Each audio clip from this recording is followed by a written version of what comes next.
Bom, boa noite, pessoal. Então, eu vou entrando aí, eu vou deixar ele gravar de qualquer forma. Então, vamos para a nossa aula aí, né, da UC instalação, operação e manutenção de sistemas de climatização. Então, na aula passada, pessoal, eu estava falando dos 7 processos psicrométricos, né, que na verdade são processos que lidam com a manipulação da temperatura e da umidade, né. O processo em climatização em si mexe com isso, né, a temperatura e a questão da umidade, né? Isso, o nosso ar também tem temperatura e umidade em seu conteúdo, né? Deixa eu compartilhar a tela aqui. Então, eu parei na parte do resfriamento e umidificação, né? Então, por exemplo, a gente tem um processo de resfriamento e umidificação. Então, esse processo, quando eu faço o resfriamento, ou seja, eu diminuo a temperatura e ao mesmo tempo adiciono teor de umidade. Isso é principalmente para manter característica de alimento. Então, isso é para os sistemas de refrigeração, né? As câmaras frigoríficas ali, seja ela de resfriamento ou de congelamento. Então, por exemplo, alguns tipos de carne, verduras, frutas ali, precisa ter um nível de umidade alto, até porque se elas ficarem muito secas, isso é problema, né? Altera ali as características sensoriais, característica também de nutrientes, enfim. Aí já é uma seara da área de alimentos, né, que altera as características. Isso é problema, né? Então, se você comercializa um tipo de alimento, tem que comercializar com aquelas características, senão você pode estar indo erro, pode estar contaminando, então, enfim, tem uma série de consequências aí. Bom, então, pessoal, como é que é a condição nesse caso? Então, o ar está a uma temperatura inferior à sua temperatura de bulbo seco. Então, quando ele passa por uma superfície molhada ou por um contato com a água, ou seja, esse ar passou ali, ele carrega então um pouco de umidade com ele, né?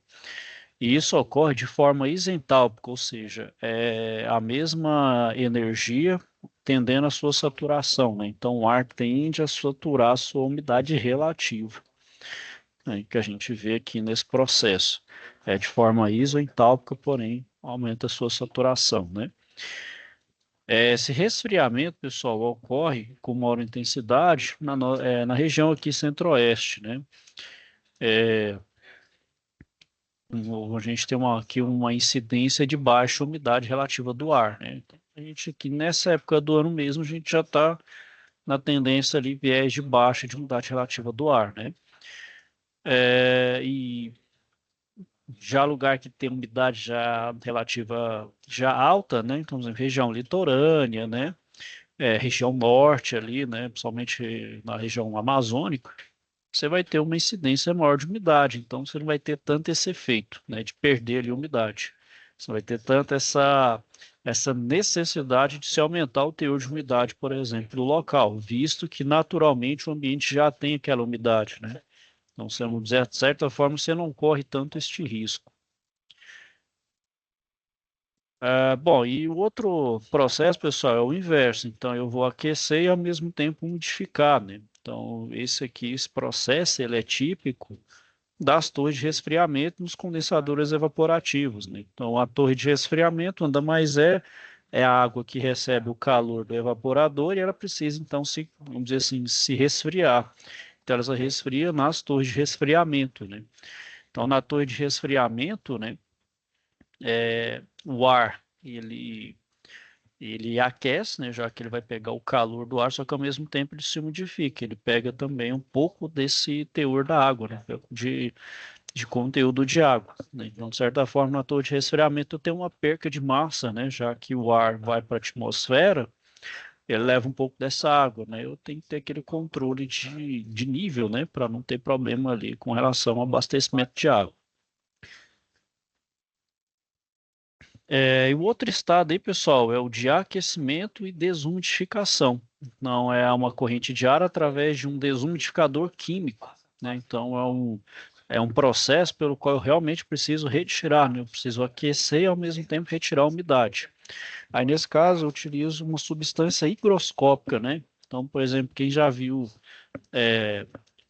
caixa de remédios, né? Como se fosse ali uma sacolinha, ou senão na tampa tem tipo uma areia, um pozinho lá que chama de sílica gel. Essa sílica gel é um produto que é higroscópico, ou seja, altamente higroscópico. Ele atrai a umidade. Por quê? No remédio, eu não posso ter que meu remédio tenha umidade, porque a umidade estraga o meu remédio. Então, ele vai atrair a umidade e vai proteger o meu remédio, minha medicação. Vão ter processos também que a umidade vai ser extremamente prejudicial. Então, eu preciso controlar ela através dessa forma aí. Então, de certa forma, ela atrai a umidade, ela absorve o vapor de água de forma isentálpica, reduz a umidade absoluta e eleva a temperatura. Então, por isso, pessoal, a gente encerra os 7 processos psicométricos, certo?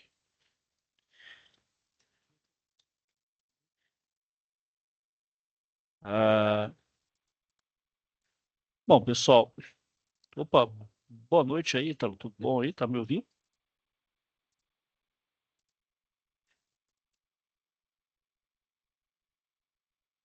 Bom, achei que ninguém ia entrar aqui, eu já estava gravando, então, bem-vindo aí, mas tava encerrando aí a parte dos processos psicométricos e comecei a falar sobre o conforto térmico, né?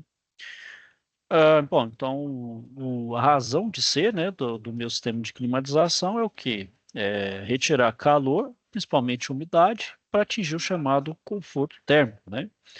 Bom, esse sistema, então, pessoal, foi concebido pelo engenheiro mecânico, né, lá dos Estados Unidos, né, o Willis Carrier. Ele foi formado em 1902 na Universidade de Cornell. Ele inventou então um processo mecânico para condicionar o ar, ou seja, para deixar o ar uma temperatura abaixo da temperatura exterior, né? Então, para ter um controle climático nos ambientes fechados, né?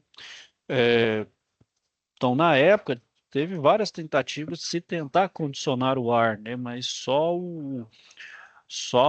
a criação do Willis Carrier que teve ali uma viabilidade econômica, né? Bom, então, pessoal, o ar-condicionado ele se popularizou na década de 1920 nos Estados Unidos. Então, inicialmente foram instalados nos prédios públicos, como Câmara dos Deputados, Senado, escritórios da Casa Branca, e também foi importante para a indústria cinematográfica, né? Até porque naquela época só se tinha sessão de cinema na época mais fria, né? Então, naquela época de verão, né, a gente sabe que os Estados Unidos ali tem as estações bem definidas, ali no verão tem aquele ápice, né, chega ali 50 até 60 graus, fica bem quente. Então, no verão não tinha sessão de cinema. Então, era só nas outras épocas do ano, quando tinha ali um clima mais ameno. Aí depois, né, claro, com ar-condicionado, você podia colocar agora em qualquer época, né? Mesmo nos tempos mais quentes, você podia ter uma sessão de cinema, o pessoal não ia sofrer, né? Não ia ter problema. E só foi após a morte do Carrier, lá em 1950, que os modelos de ar-condicionado começaram a ser produzidos em séries e, de fato, ali aberto para toda a população, mais acessível, né? Já no Brasil, a primeira instalação de refrigeração que tem notícia foi no frigorífico Render, né, lá no município gaúcho de Montenegro, por Jacob Render, em 1912. O ar-condicionado mesmo, de certa forma, de uns tempos para cá que está se popularizando, né? Hoje você vê aparelhos de ar-condicionado aí, o split high wall, na faixa aí de seus R$ 2.500, ou seja, é claro que ainda não é totalmente acessível, mas já consegue ali ser até uma certa acessibilidade já para muitas pessoas, né? Já é praticamente um preço de um eletrodoméstico comum aí, né? Uma geladeira, isso considerando uns aparelhos, né, de mais ou menos ali razoabilidade, né? Então a tendência é sempre eles ficando mais baratos, mas também que a a tecnologia vai avançando, né? Bom, então continuando aí, né? Então, o ar-condicionado é para obter esse conforto térmico, né? Independente da estação do ano, né? O conforto térmico na sua definição, foi o que eu até falei em outras aulas, né? Aquela condição que você não sente calor, ou seja, você não sua, você não fica transpirando e nem sente frio demais, você fica encolhido e tremendo. Então, é aquela condição no meio termo ali. Só que é muito subjetivo, né, pessoal? Então, geralmente aí, quando tem ambiente coletivo, é motivo de briga, né? Você vê o pessoal, tá muito frio, não tá muito quente. Aí é aquela briga de qual que é a temperatura, porque é a subjetividade. Cada pessoa tem a sensação de frio e de calor distintos, né? Que é do corpo, cada corpo tem a sua adaptação. Então, eles criaram uma média ali para tentar, vamos dizer, achar aquele denominador comum. E qual que é o valor? Geralmente, aquele conforto térmico vai variar entre 23 e 26 graus Celsius com umidade relativa de 60%. Esse é o chamado ali valor.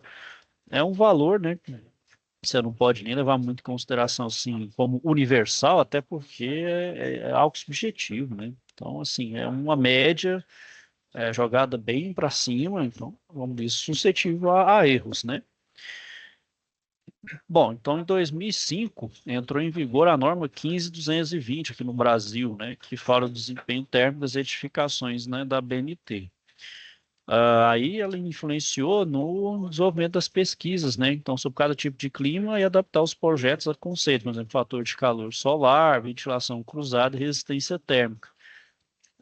Que a gente vê mais ou menos aquela evolução, né? Lembra que a gente fez lá na UC de refrigeração e climatização residencial, a gente abordou sobre a norma 5858, que era ali uma norma para se calcular a carga térmica, mas ela era de 1983, bem antiga, né?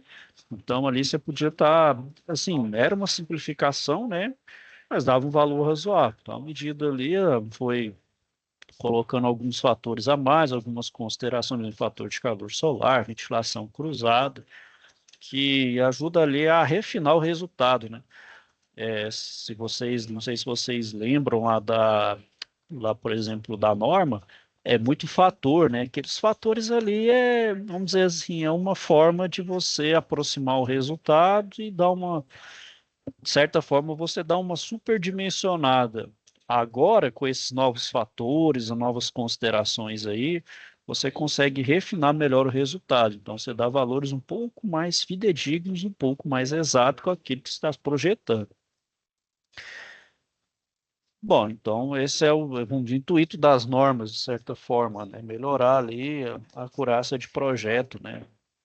E, por exemplo, os fatores da norma 5858 são muito altos, né? Bom, então, pessoal, para garantir esse conforto térmico, é justamente a combinação dos fatores principais, né? Que é temperatura, umidade e outra coisa, né? Que é o ar e a radiação, né? Então, o que o ar também nos dá, né? A movimentação do ar, o ar em movimento, né? É, sensação térmica, né? Então, quantos já não viram falar, por exemplo, está 28 graus com sensação térmica de 25, mas é 28 ou é 25 graus? É justamente o fator de sensação térmica, que é a movimentação do ar. Então, o ar, quando, né, se é um lugar que tem uma movimentação de ar muito grande, venta bastante, então esse ar em movimento, a velocidade, ela tem ali um certo nível de temperatura e umidade, ela faz com que essa sensação seja menor. Então, né, tá tantos graus com sensação mais abaixo, justamente a movimentação do ar. Ou também que dá essa influência é a radiação, né? Então, por exemplo, na nossa região centro-oeste, ela, na verdade, ela tem uma incidência solar extremamente grande.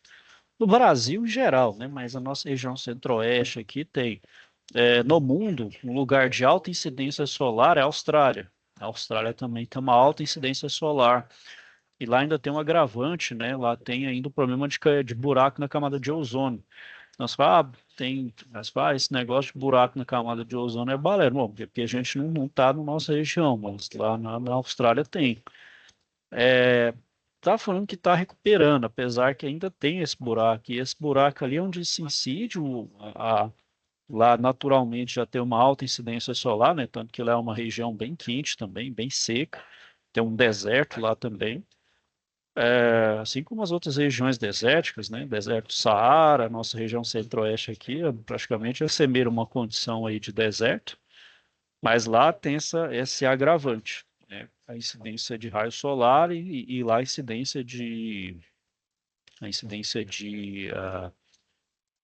câncer de pele também é muito alta, né?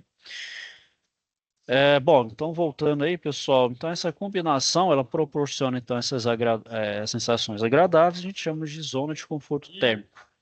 Então, conforme a BNT 15220, ele define, né, o conforto térmico como a satisfação psicofisiológica de um indivíduo com as condições térmicas do ambiente.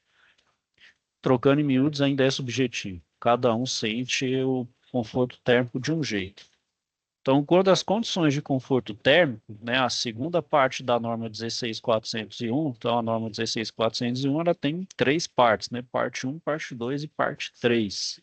Ela vai determinar que as sensações térmicas sejam avaliadas numericamente pela escala da ASHRAE, né, que é a Associação Americana de Aquecimento, Refrigeração e Ar-Condicionado, a qual indica a sensação neutra, que é o zero, sensação de levemente quente a muito quente, que é o mais um, mais dois e o mais três, ou de levemente frio a muito frio, que vai ser graduado de menos um, menos dois e menos três.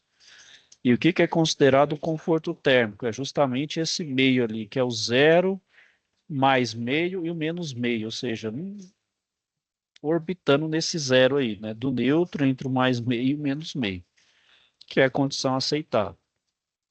Tudo isso, pessoal, é estimativa. Que eu sempre falo, a questão do conforto térmico é algo altamente subjetivo.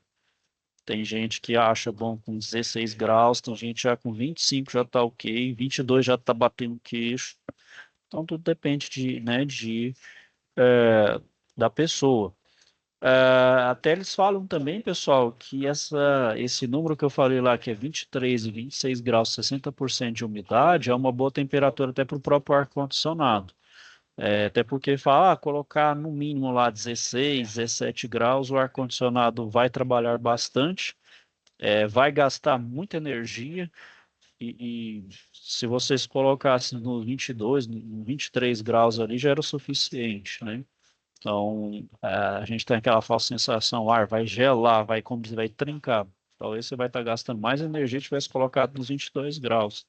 Os 22 graus é aquela temperatura, vamos dizer ali, razoável, né? Para todo mundo, não gasta energia, né? E a gente tem que pensar isso até nem tanto.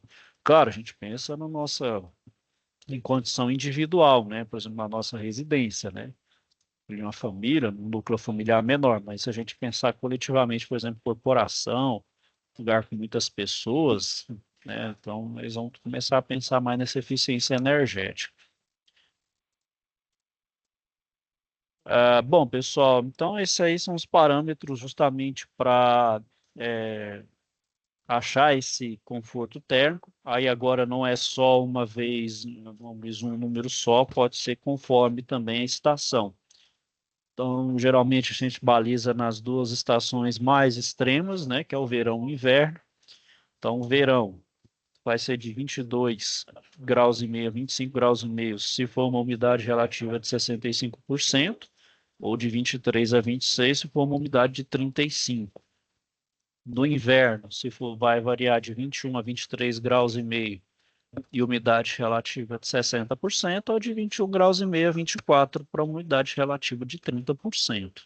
Então, aí são os parâmetros ambientais de produzir o conforto térmico, isso extrapolando ele para 80% ou mais das pessoas. Então, por isso que dá esse número mágico, por assim dizer, né? Que vale para quase todo mundo.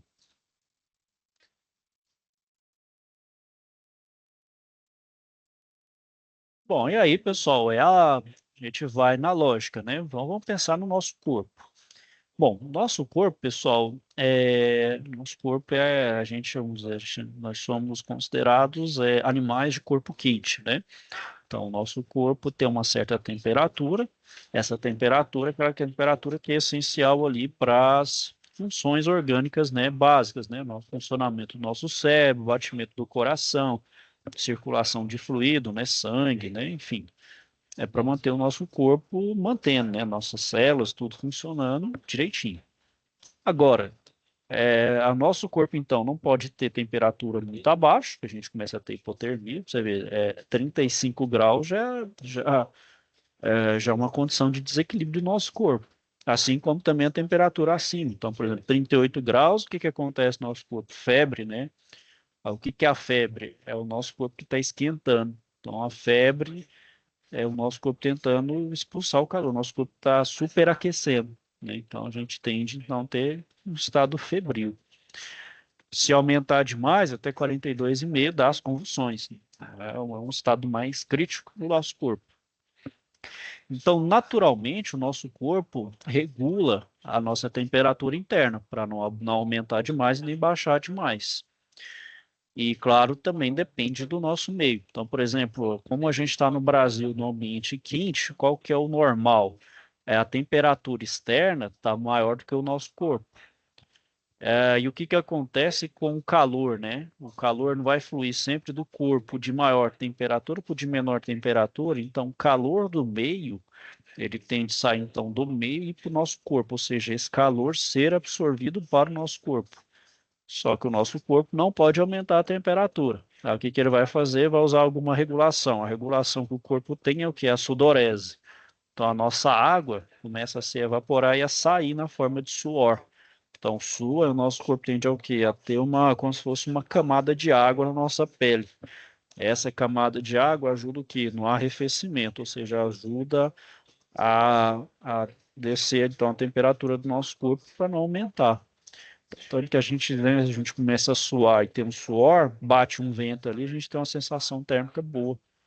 Então, o nosso suor é uma regulação do nosso corpo.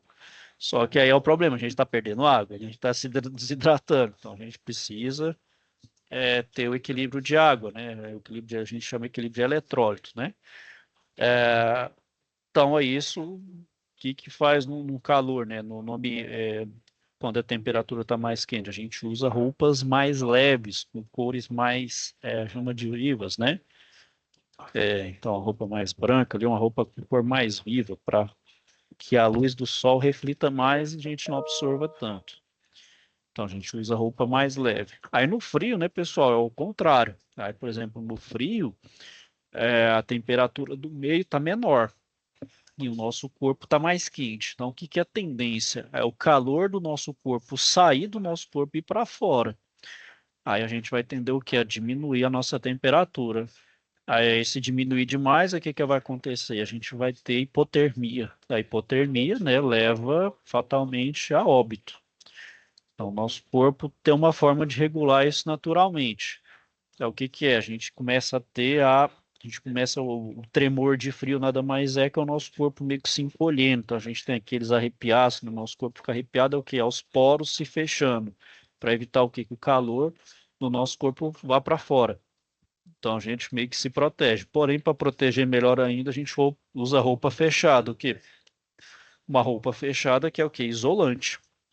Aí usa o quê? Os casacos, cachecol, igual tá aí o casal da foto aí, né? Usando gorro, luva, para quê? Evitar que o calor do corpo vá para fora. Então, para manter também a nossa temperatura dentro do equilíbrio. Então, por isso que a gente utiliza roupas mais, vamos dizer assim, pesadas, né? Mas mais isolantes, né? Então, isso é a gente entender aí o nosso corpo, né? Já que a gente vai estar no sistema de climatização ou de aquecimento, dependendo do lugar, né? Bom, pessoal, então aí a gente vai falar agora dos sistemas de climatização. Então, nossos sistemas de climatização, eles podem ser classificados a partir do tipo de expansão e de condensação. Então, a gente tem os de expansão direta. Então, o fluido, ele circula no ciclo de refrigeração e recebe calor do ambiente condicionado por meio do evaporador instalado no ambiente ou por meio de dutos. Então, aí o meu fluido troca calor direto com o ar que está sendo climatizado, né? Aí ele absorve o calor do meio, né, do evaporador, condicionando o ambiente, e esse calor é expulso para fora, né? Então ele troca de calor ali com o ar, esse ar que está do lado de fora recebe esse calor, né? Então ele vai condensar. E a gente tem o de expansão indireta. O sistema de expansão indireta, ele vai utilizar um fluido secundário, que é a água, né? Aí são os chillers, né? Então a gente tem aí os chillers. No grupo sistema então de expansão direta, a gente tem um aparelho comum aí, que é o ACJ, né? Um ar-condicionado de janela. Os splits, né? Então, split raio-wall, piso-teto, né? O cassete duas ou quatro vias. A gente tem os multi-splits, né? Que é aquele que tem uma condensadora ligada a vários condensadores, e os VRVs, né? Os VRFs, que é os multi-splits também, que é é uma, é uma condensadora central ligando ali até 64 evaporadores. Aí esse também pode trabalhar de forma independente. Então, um aparelho pode trabalhar no ciclo quente, outro pode trabalhar no ciclo frio, o outro pode estar desligado. Então aí, né, pode estar nas diferentes condições aí. E e as unidades, que é o self-contained, né? O rooftop e os chillers vão ser o de expansão direta.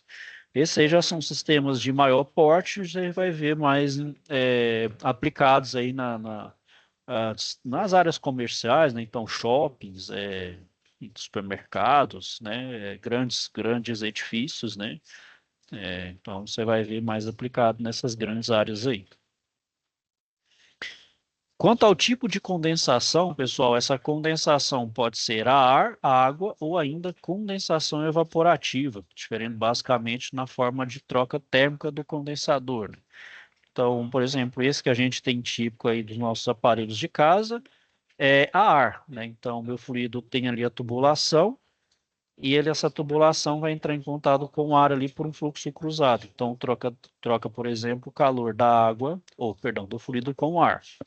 Se for a água, aí é um trocador de calor. Então, por exemplo, passa a água em um tubo e uma tubulação fechada, um duto, passa o ar. Aí troca o calor da água com o ar. Então, não é um sistema aberto, né? Vamos dizer assim, é fechado porque o ar está condicionado ali dentro de uma tubulação, passando por uma tubulação, no caso um duto, né?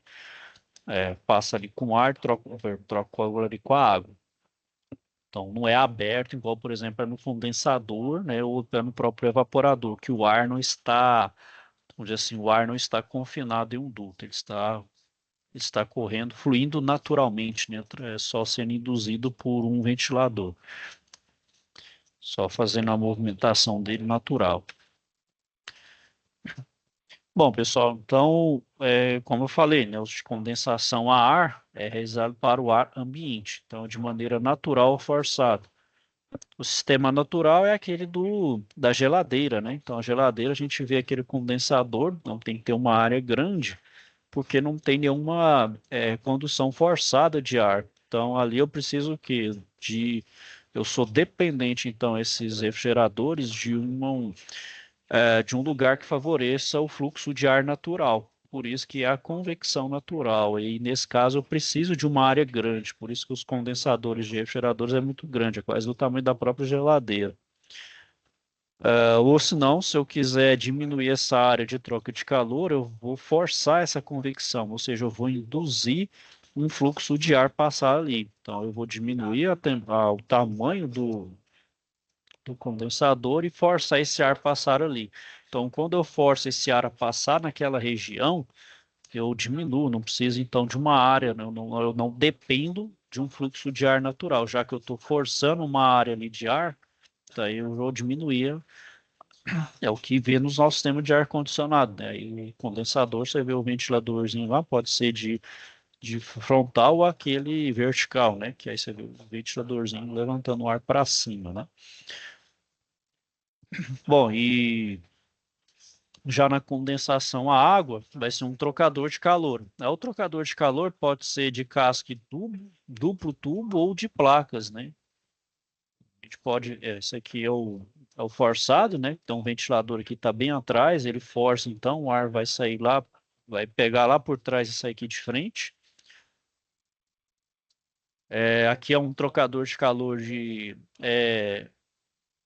duplo tubo, né? Então é um tubo aqui e outro aqui, ó. Um refrigerante passa por um lado e o ar por outro. Ou o ar, a água, ou fluido refrigerante com ar também.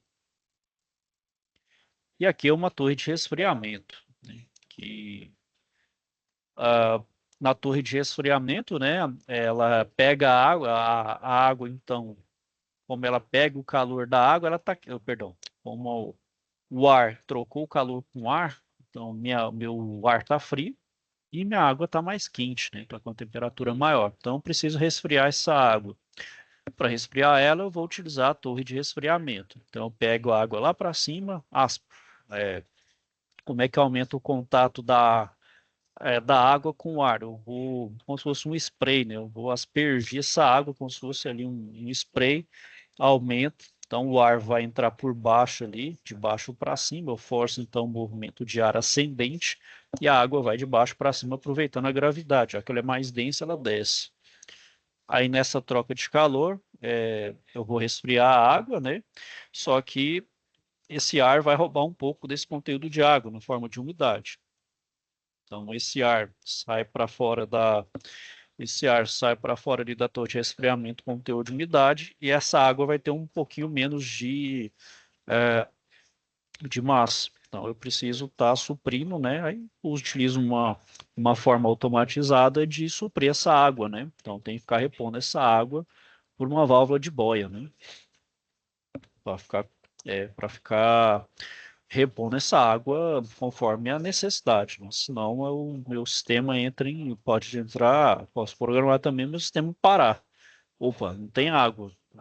Dá um jeito aí de abastecer água, senão o sistema, justamente para proteção, né? Para evitar que o sistema não funcione sem água. Bom, outro tipo de processo, pessoal, é o condensação evaporativa. É, é mais difícil de ter, mas tem também. Então, eu utilizo equipamentos que chamam condensadores evaporativos. Ele vai combinar, então, uma serpentina de resfriamento. Então, ao mesmo tempo, vai ter uma serpentina, uma torre de resfriamento com ar forçado. Então, como é que vai ser? O ar é aspirado por meio das entradas de ar, então o ar é sempre de baixo para cima, então é sempre num sentido ascendente.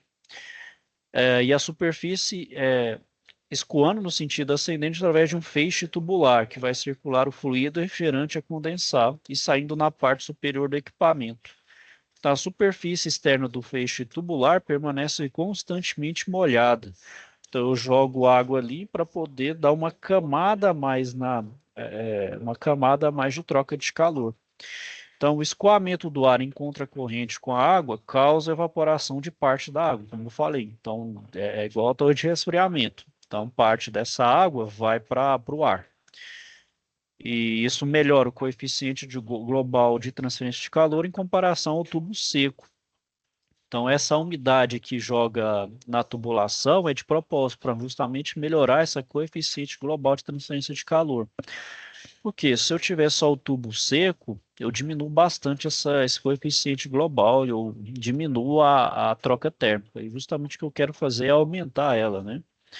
Então, primeiro, a transferência de calor ocorre entre o fluido no interior do feixe tubular e o fio de água no exterior. Então, é o fluido dentro da tubulação, o fluido troca calor com o tubo e depois com a camada de água, né? Então, por isso que tem duas camadas a mais. Então, eu vou ter uma troca de calor um pouco melhor, né?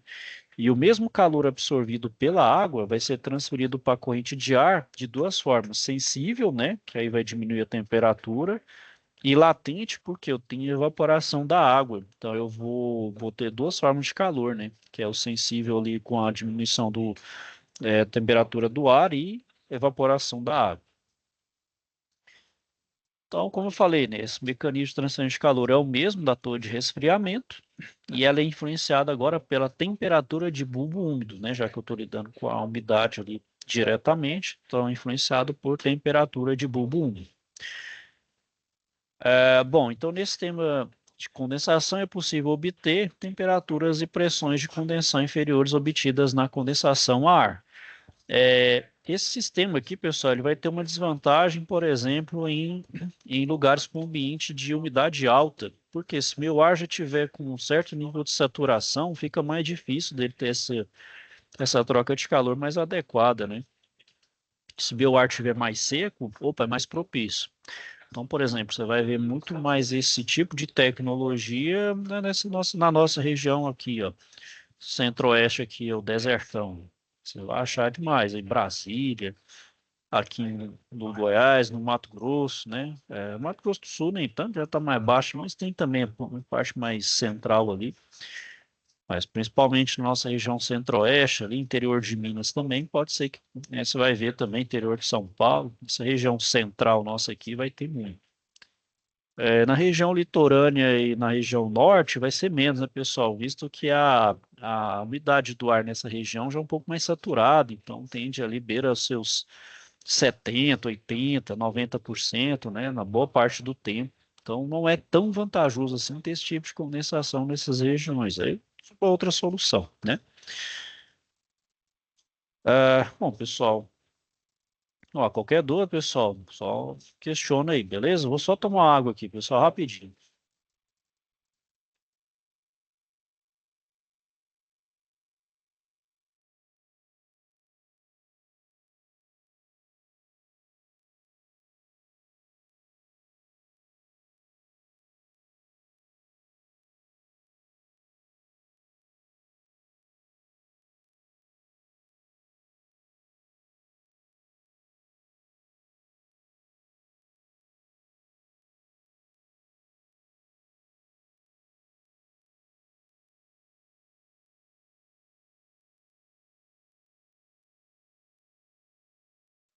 Continuando aí, né? Então, a norma BNT 16401, né, de 2008, ela classifica os equipamentos em duas grandes categorias: os autônomos, né, que vão ser os equipamentos compactos, né, que é o self-contained já splitão, o rooftop, os mini splits, os multi splits e os ar-condicionados de janela.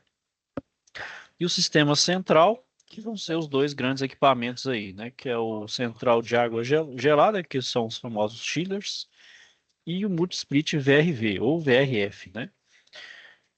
Bom, o self-contained, pessoal, que é esse compacto aqui, são, conforme a própria norma, são capacidades geralmente superiores a 17 quilowatts, montados de fábrica, comportando uma unidade de tratamento de ar composta por serpentina de resfriamento e unidade condensadora. Deixa eu só converter isso aqui, pessoal. Conversão quilowatt para BTU.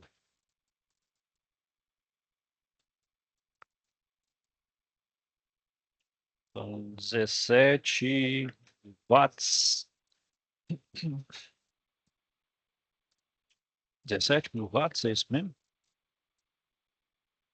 Se eu não tô maluco aqui. 17 quilowatts, 17 mil watts. É isso mesmo, 17 mil.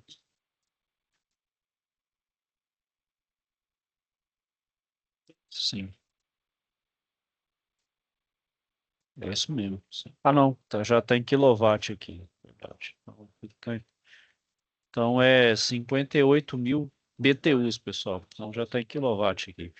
Então 17 quilowatts, lá são 58 mil BTUs. Sisteminha aí, ambiente médio aí, um galpãozinho aí mais ou menos um pouquinho grande, já é esses 60 mil BTUs aí, né? Só para a gente ter uma noção de espaço aí, como se utiliza os equipamentos, né? Tá aí um self compacto, né? Bom, esses também são projetados, pessoal, para insuflar o ar através de dutos. Então, pode ser também um sistema dutado, né? Claro, para pequenos prédios, né? Pequenas edificações aí, casas, né? Casas, eu digo assim, casas maiores, sobrados ali, né? Um pouquinho de extensão.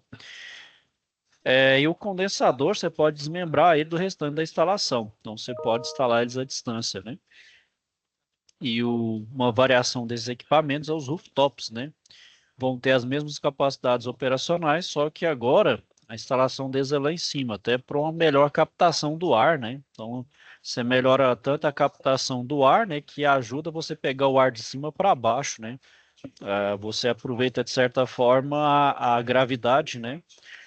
Usa da gravidade e da densidade do ar para poder captar ele e da mesma forma você jogar o ar menos denso para cima, né? Ou nem por baixo, mas tudo em cima ali é mais fácil. E até esteticamente, né? Você pode fazer mais separado ali, só quem tá vendo de cima mesmo vai olhar ali a maquinaria, mas quem tá olhando de baixo ali, não nem tá vendo. Então, de certa forma, tem uma certa descrição, né?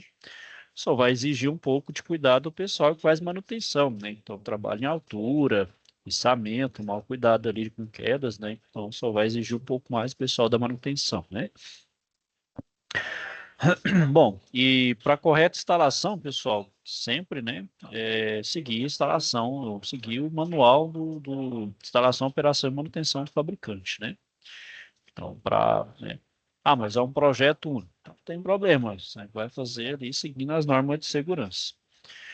Bom, o outro aparelho que a gente tem, pessoal, é o mini split. O mini split, ele é uma unidade de tratamento de ar por expansão direta. Aí são 10 kW, né? Já são 10 kW aqui, já 34 mil BTUs hora. Então, ali já também são pequenos, sistemas de pequeno porte, né? Então, por exemplo, um apartamentozinho pequeno aí, 34 mil já é o suficiente, por exemplo, para você climatizar todo o apartamento aí. Um apartamentozinho aí de uns 50, 60 metros quadrados aí. Arrisca dizer aí que até, vamos ser em média, dependendo da área, você consegue. Dá um chute aí do pessoal.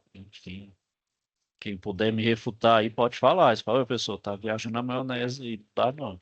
Aí, vamos falar, falando, depende muito de onde está sendo instalado, né? Aí você pode considerar isso. Bom, então o mini split, né, pessoal, é o nosso sistema que a gente tem aí nas casas, né? O high wall aí, né? Hoje é o clássico, né? O mais utilizado era o ar-condicionado de janela, agora o mais popular é o high wall, né? Que esse aí também é o mais comprado aí, atualmente, o mais acessível para toda a população. É justamente esse daí, né? O high wall, né? Bom, o high wall, pessoal, ele tem ali ele é instalado próximo ao teto. Na instalação, com relação ao high wall, eu tenho que observar algumas questões, né? Então, o próprio manual fala isso, né? Se você segue o manual, você vê essas dicas do fabricante. O primeiro é a distância do aparelho para o teto. Por quê? A captação do ar, ele é por cima. Então, como é que ele faz? Então, ele insufla o ar para baixo, o meu ar climatizado, mais frio. Então, o ar mais frio, e por ele já estar sendo injetado por um ventilador, ele desce. Então, o ar mais frio desce, e o ar mais quente, por gravidade, ele vai subir. Então, esse ventilador que está insuflando o ar para baixo, ao mesmo tempo, ele está gerando um vácuo. Esse vácuo está atraindo esse ar quente lá para cima para ser captado, né, para ser insuflado ali. Então ele vai passar naquela parte de cima. Então por isso que se eu tampar muito meu drywall do teto ali, ó, eu prejudico a captação de ar. Aí eu vou diminuir sua eficiência, vou fazer com que ele gaste mais. Então, geralmente ali em torno de 15 a 20 centímetros de distância do aparelho para o teto. E mesmo aí a questão do nivelamento. Atentar também para a questão do nivelamento quando você vai instalar ali instalar o suporte, né? Então, observar essa questão da inclinação, né? Fazer a instalação bem niveladinha aí. Bom, a outra opção interna, pessoal, é a cassete 4 vias, né? Então, essa cassete 4 vias, ela pode ser instalada em teto falso. Então, aqui na nossa sala que a gente trabalha, a gente utiliza a cassete 4 vias. E ela pode ser usada tanto para sistemas dutados quanto para sistemas convencionais, onde só vou ter ali a tubulação de cobre passando ali e trocando, onde vai ter o troca de calor do ar com o ventilador. Então ele usa de duas formas. E ele também, pessoal, é bom quando ele qualidade estética, né? Então eu estou objetivando ali uma parte estética, né? Estou privilegiando essa parte estética por ele ser embutido no teto.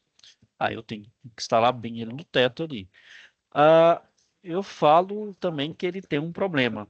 O cassete 4 vias, ele tem geralmente quatro direções, né? Só que não tem direcional ali, não tem nas diagonais. Ele tem saídas nas diagonais, mas são poucas. Tem as quatro saídas na diagonal. Só que eu digo que ele tem ali os pontos cegos, então ele não consegue cobrir, vamos dizer assim, 360 graus, 360 graus. Então eu tenho que saber muito bem aonde eu vou instalar ele. Então, ele tem que estar muito bem localizado para ele conseguir cobrir o máximo possível de área. Bom, por quê? Vou colocar aqui a figura, pessoal, fica mais fácil vocês entenderem. Então tá aí o raio wall, então tá aí ó, o piso, o cassete 4 vezes. Tá vendo que eu falei, ó? Alguns vão ter, por exemplo, na nossa sala aqui ele tem um duto aqui, outro aqui, outro aqui e outro aqui. Então ele vai ter, além desses dutos aqui, mais das diagonais. Só que mesmo assim, esses dutos de diagonal aqui, ó, ele é só vamos dizer, ele é só o lugar para ser insuflado, ele não tem direção, nada, é só para tentar melhorar o alcance. Só que ainda assim não é muito bom. Então tem que pensar muito bem. Ele gera, ele acaba gerando ponto cego. Então vai ter, então quem está recebendo direto ali, ó, aí vai ter esse problema do conforto térmico. Uma pessoa fala, ah, mas o ar não está chegando aqui, aumenta. Aí coloca gelado. Ah, melhorou pouco, mas para quem está em cima, o cara está quase congelando. Tá, gera ali, você fala, caramba, a pessoa que está logo abaixo aqui, ó, insufla, sopra direto, e quem está no ponto cego quase não percebe. Então, eu falo que ele tem essa desvantagem. Por que que eu falo, pessoal? Experiência própria aqui de sala mesmo. Então, aqui as brigas são dessa origem. Então, tem pessoal que não está diretamente no ar ali, nesses 4 lugares direcionais, sente o ar. Agora, quem está fora, mas está no ponto cego, praticamente não sente. Aí, quem é calorento, então, está no ponto cego, praticamente fica ruim, né? Então, aí e esse é um problema, né? A gente tem também, pessoal, aqui o piso-teto. Bom, piso-teto, pessoal, ele pode ser, como fala, ele pode ser instalado tanto no teto, então não tem esse negócio de ser instalado totalmente em cima do teto. Por quê? A insuflação de ar agora é aqui por trás, ó. Então, meu ventilador aqui insufla aqui na frente o ar mais frio, e o ar quente, ele vem aqui por trás, ele, né, gera ali uma pressão negativa, passa aqui, resfria e vem aqui. E ele pode ser instalado tanto no teto quanto no piso. Por isso que chama de piso-teto. Raramente você vai ver ele no piso, apesar que ele pode ser instalado. Ah, por uma questão até de favorecer a física, né, da movimentação de ar, no piso ele pode tender a gastar um pouco mais de energia se for no piso. Agora, no teto, ele tende a gastar menos. Aí é fazer um teste, né? O negócio aqui é aproveitar a física de movimentação de ar. Então, o ar mais quente, ele tende a subir. Então, quando você insufla ele, aí quando você vai colocar o piso teto, o ar aqui frio sobe, vai ser uma coisa meio contra, mas pode ser também que não, até por essa posição aqui favorecer, se colocar ele no piso, essa parte aqui fica embaixo. Aí essa parte de cima sopra, vai fazer então empurrar o ar quente para cá e fazer com que ele circule. Mas pode ser que ele gaste um pouco mais de energia estando instalado no piso. Por isso que é mais difícil você achar ele instalado em piso, mas no teto mesmo.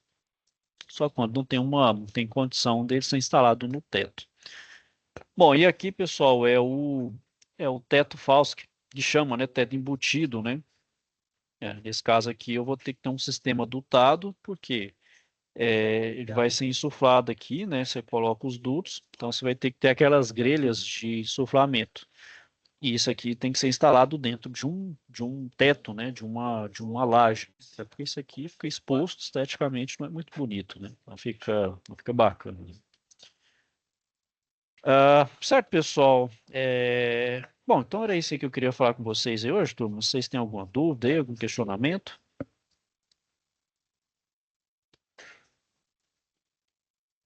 Tudo certo aí? Larissa, Ítalo, Danilo, Samuel, Severino.